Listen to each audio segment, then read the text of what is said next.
ہائے میرے بھائیو، میرے عزیزو، آپ ایک جنگل میں جا رہے ہو، جنگل میں جا رہے ہو، خوفناک جنگل ہے۔ دنیا آج نافرمانی کا جنگل ہے۔ ایسی نافرمانی کبھی نہیں ہوئی دھرتی پر جتنی آج ہو رہی ہے۔ ایسی تباہی انسانیت کی کبھی نہیں ہوئی جتنی آج ہو رہی ہے۔ یہ تو ما من یوم الا والبحر یستأذن ربہ فی ان یغرق ابن آدم، سمندر کہتا ہے یا اللہ اجازت دے میں چڑھ جاؤں اور انہیں اٹھا کے لے جاؤں اپنی گہرائیوں میں۔ بحر الکاہل 11 کلومیٹر گہرا ہے۔ فلپائن کے پاس بحر الکاہل کی گہرائی 11 کلومیٹر ہے۔ وہ کہتا ہے یا اللہ اجازت دے ہم چڑھ جائیں۔ وَالْأَرْضُ تَسْتَأْذِنُ فِي أَن تَبْتَلِعَهُ، پھر سمندر کو آنے میں کراچی سے دیر لگے گی۔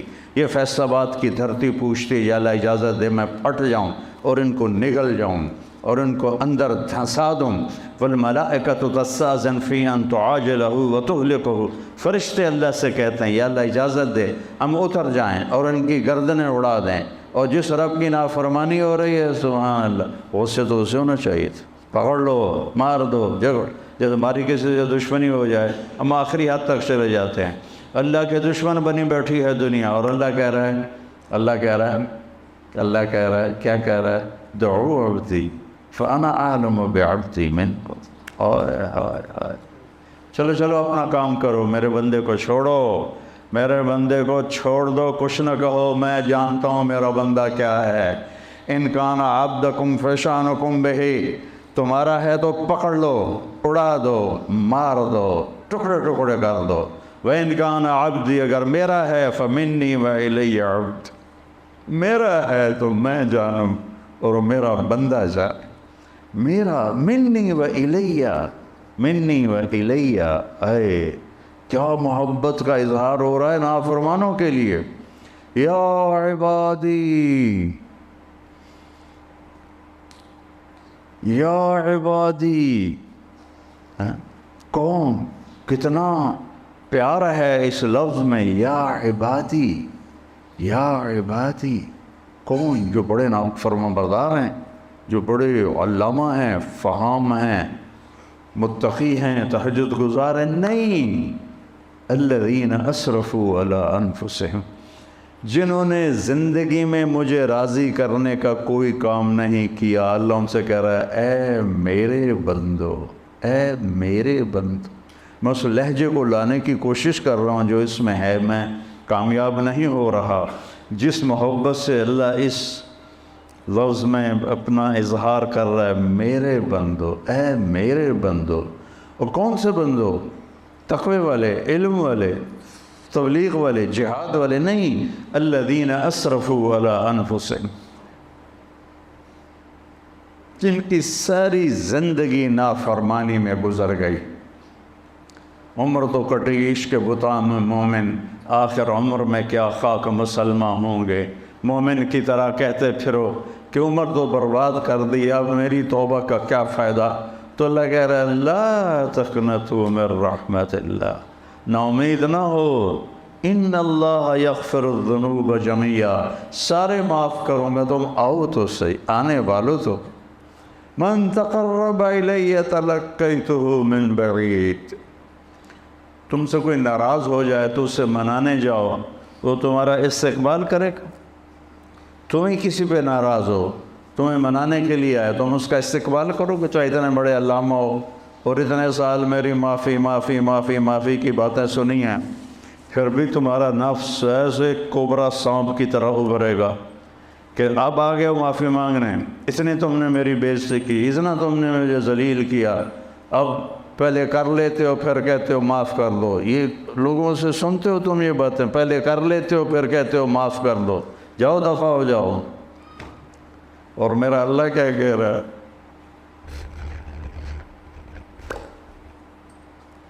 کبھی سوچا ہے کسی کو منانے جاؤ تو وہ دروازے پہ کھڑا ہو کے استقبال کے لیے انتظار کر رہا ہو؟ کبھی سوچا ہے؟ غلام حیدر وائن مرحوم تھا، میاں چنو کا وزیر اعلیٰ بھی بنا، ایک آدمی ناراض ہو گیا، اس کے ساتھ کئی ووٹ تھے، اس کے دروازے پر گیا رات کو، اس نے کنڈی نہیں کھولی، وہاں کرسی بچھا کے بیٹھا، فجر کی اذان تک بیٹھا رہا، فجر کی اذان تک۔ پھر اس کو غیرت آئی اور اس نے دروازہ کھولا، ساری زندگی اس کا وفادار رہا، چند ووٹ لینے کے لیے ساری رات اس کے دروازے پر گزاری۔ میرا اللہ تم سے رات نہیں گزرواتا، تم سے ناک نہیں رگڑواتا۔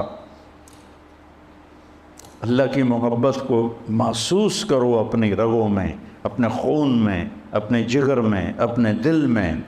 یہی سارا علم ہے، باقی سب فضولیات ہیں۔ فَعْلَمْ أَنَّهُ لَا إِلَهَ إِلَّا اللَّهُ، سب سے بڑا علم ہے لا الہ الا اللہ۔ چمی گویم مسلمانم بلغزم، قدانم مشکلات لا الہ۔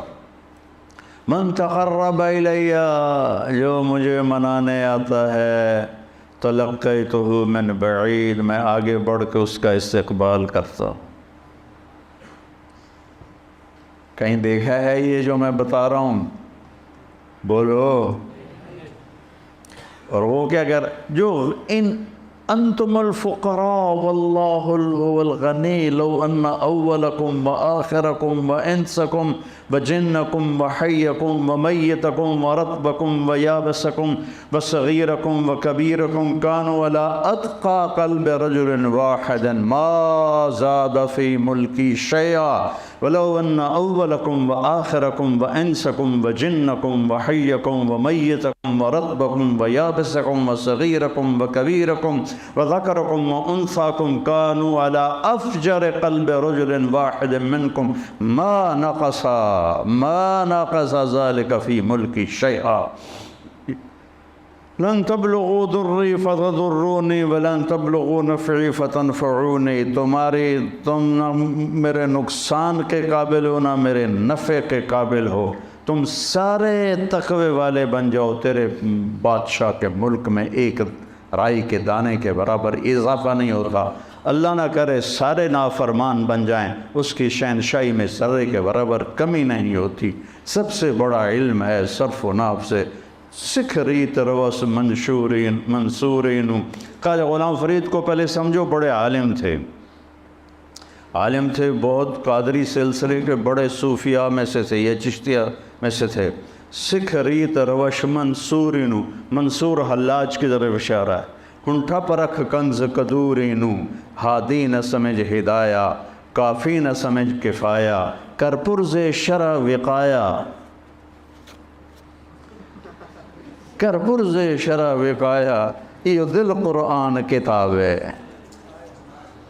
وفی انفسکم افلا تبصرون، وفی انفسکم افلا تبصرون، ان فی الجسد مضغۃ لو صلحت صلح الجسد کلہ ولو فسدت فسد الجسد کلہ، الا الا الا الا وہی القلب۔ اسی پر آ کر تمہاری کامیابی کی دستار تمہیں اللہ پہنائے گا۔ والشمس وضحاها والقمر اذا تلاها والنہار اذا جلاها واللیل اذا یغشاها والسماء وما بناها والارض وما طحاها ونفس وما سواها۔ 11 قسمیں اللہ اٹھاتا ہے، 11 قسمیں، 11۔ میں پہلے 7 سمجھتا تھا، تمہارے شیخ صاحب نے بتایا کہ 11 ہیں، عطف معطوف الگ الگ قسمیں ہیں۔ اور قسم کس چیز پر ہے؟ قد افلح من زکاہا وقد خاب من دساہا۔ اپنے من میں ڈوب کر پا جا سراغ زندگی، تو اگر میرا نہیں بنتا نہ بن، اپنا تو بن، اپنا تو یہ یہاں قد افلح من زکاہا وقد خواب من دساہا۔ 11 قسمیں، مجھے سورج کی قسم، اس کی روشنی کی قسم، مجھے چاند کی قسم جب وہ پیچھے آتا ہے، مجھے دن کی قسم جب وہ چھا جاتا ہے، مجھے رات کی قسم جب وہ آ جاتی ہے، مجھے آسمان کی قسم، آسمان کے بنانے والے کی قسم، مجھے زمین کی قسم، زمین کے بنانے والے کی قسم، اور آخر میں ایک جذباتی قسم ہے، مجھے تیری جان کی قسم اور تیری جان کے بنانے والے رب کی قسم۔ جیسے عظمت تیری جان کی قسم، اب تو مان جائے، اس من کو پاک کر لے، اس دل کو صاف، دل دریا سمندروں ڈوبے، کون دلاں دیا جانے ہو، وچے بیڑے وچے جھیڑے وچے ونچ مہانے ہو۔ یہ دل ہی تو ہے جس پہ ساری دنیا کا نظام، انسانی نظام حرکت کرتا ہے۔ تو میرے عزیزو، پہلا علم ہے اللہ کو پہچانو، پہلا علم ہے اللہ کو پہچانو، پہلا علم ہے۔ نہ صحابہ کو صرف کا پتہ تھا، نہ نحو کا پتہ تھا، نہ بلاغت کا پتہ تھا۔ وہ تو اپنے فطرت میں صرف جانتے تھے، نحو جانتے تھے، بلاغت جانتے تھے۔ ان کو پتہ تھا کہ اللہ کون ہے، اللہ کون ہے۔ حضرت حضرت معاذ بن جبل رضی اللہ تعالیٰ عنہ اسکندریہ کا قلعہ فتح نہیں ہو رہا تھا اور کافی دن لگ گئے، تو ایک دن معاذ بن جبل رضی اللہ تعالیٰ عنہ کو غصہ چڑھا اور انہیں گھوڑے دوڑاتے ہوئے قلعے کے قریب لے کہا، لوگوں ہم ایسے رب پر ایمان رکھتے ہیں، اگر وہ چاہے تو تمہارے قلعے کی دیواروں کو زمین بوس کر دے۔ کہا لا الہ الا اللہ، انگلی کا اشارہ کیا، اللہ اکبر، سارا قلعہ زمین پہ گر گیا۔ حضرت ابو عبیدہ بن جراح نے حمص کا محاصرہ کیا، محاصرہ طول پکڑ گیا۔ آخرکار ایک دن فرمایا، لشکر کو تیاری کا حکم دیا، وضو کرو۔ ہاں، ایمان والوں کا لشکر تیاری کرتا ہے وضو سے، وضو کرو۔ وضو کیا، کہ میں پہلی تکبیر پڑھوں گا، تم نے میرے ساتھ تکبیر پڑھنے گا، پھر میں دوسری پڑھوں گا، پھر میں تیسری پڑھوں گا۔ تو حمص کو پر حملہ ہوئے کافی عرصہ ہو چکا تھا، فتح نہیں ہو رہا تھا۔ تو حضرت ابو عبیدہ نے کہا اللہ اکبر، صحابہ نے کہا اللہ اکبر، تو قلعے کی دیواریں ایسے ہلنے لگیں۔ پھر انہوں نے کہا اللہ اکبر، صحابہ نے کہا اللہ اکبر، تو دراڑ پڑ گئی۔ پھر کہا اللہ اکبر، انہوں نے کہا اللہ اکبر، تو پورا ایک دیوار کا حصہ زمین پہ گر گیا۔ تو وہ عیسائی جو تھے سفید جھنڈے اٹھا کے باہر نکل آئے کہ ہم اس قوم سے نہیں لڑ سکتے جن کے بول میں اتنی طاقت ہے کہ آہنی دیواروں کو زمین بوس کر کے توڑ کے رکھ دیا، ان کے قول میں، ان کے بازو میں کتنی طاقت ہوگی۔ حضرت عامر بن